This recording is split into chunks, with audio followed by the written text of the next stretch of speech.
പ്രിയപ്പെട്ടവരെ, കളി തമാശയല്ല എന്ന് നമ്മൾ മനസ്സിലാക്കേണ്ടതുണ്ട്. അതുകൊണ്ട് മക്കൾക്ക് മാതൃക കാണിക്കേണ്ടത് ഏറ്റവും പ്രിയപ്പെട്ട മാതാപിതാക്കളാണ്. മനുഷ്യന് ഒരിക്കലും ജന്മം കൊണ്ട് മനുഷ്യനാകുന്നവനല്ല.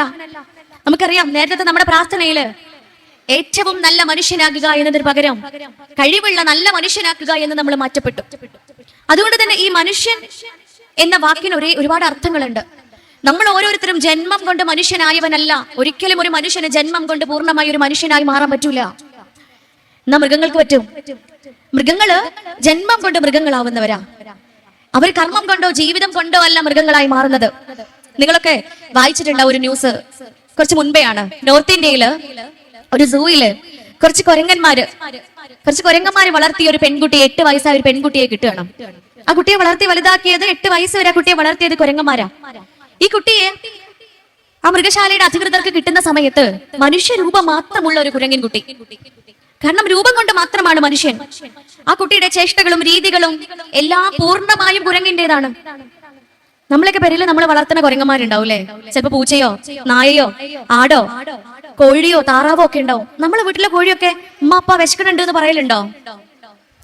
നമ്മളെ വീട്ടില് നമ്മളെ ബെഡിലൊക്കെ കിടന്നിറങ്ങി നമ്മൾ കെട്ടിപ്പിടിച്ച് മുന്നായിരിക്കും നമ്മളെ പൂച്ച. എപ്പോഴെങ്കിലും നമ്മളെ പോലെ 5 നേരം നിസ്കരിക്കലുണ്ടോ? അല്ലെങ്കിൽ നമ്മളെ പോലെ പെരുമാറാറുണ്ടോ? നമ്മളെ വീട്ടിൽ ആടുമാടുകൾ ഒരിക്കലും മനുഷ്യനെ പോലെ പെരുമാറുന്നില്ല. മനുഷ്യനോട് ഇണങ്ങിച്ചേർന്ന് ജീവിക്കുന്ന ഒരു മൃഗവും ഇന്നേ വരെ മനുഷ്യനെ പോലെ ആയി തീർന്നിട്ടില്ല. മെഡിക്കൽ സയൻസ് പറയുന്നുണ്ട്, ഒരു മനുഷ്യൻ ജനിച്ചു വീഴുന്നത് 10 മുതൽ 12% മാത്രം തലച്ചോറിന്റെ വളർച്ചയുമായിട്ടാ. പക്ഷെ മൃഗങ്ങൾ അങ്ങനെയല്ല. 90% വളർച്ചയെത്തിയ തലച്ചോറുമായിട്ടാ മൃഗങ്ങൾ ജനിക്കുന്നത്. മൃഗങ്ങൾക്ക് ബാക്കി വരുന്ന 10% അവരമ്മയുടെ കൂടെ ജീവിക്കുന്ന കുറച്ച് ദിവസങ്ങൾ കൊണ്ട് പൂർത്തിയാകും. പക്ഷെ മനുഷ്യൻ അങ്ങനെയല്ല. 10% മാത്രം വരുന്ന തലച്ചോറുമായി ജനിക്കുന്ന മനുഷ്യൻ ബാക്കി വരുന്ന 90% തലച്ചോറ് വളരുന്നത് ആ കുട്ടിയുടെ ചുറ്റുപാടിനനുസരിച്ചാ. ആ കുട്ടി ഏത് രൂപത്തിലാണ് വളർത്തപ്പെടുന്നത് എന്നതിനനുസരിച്ചാ.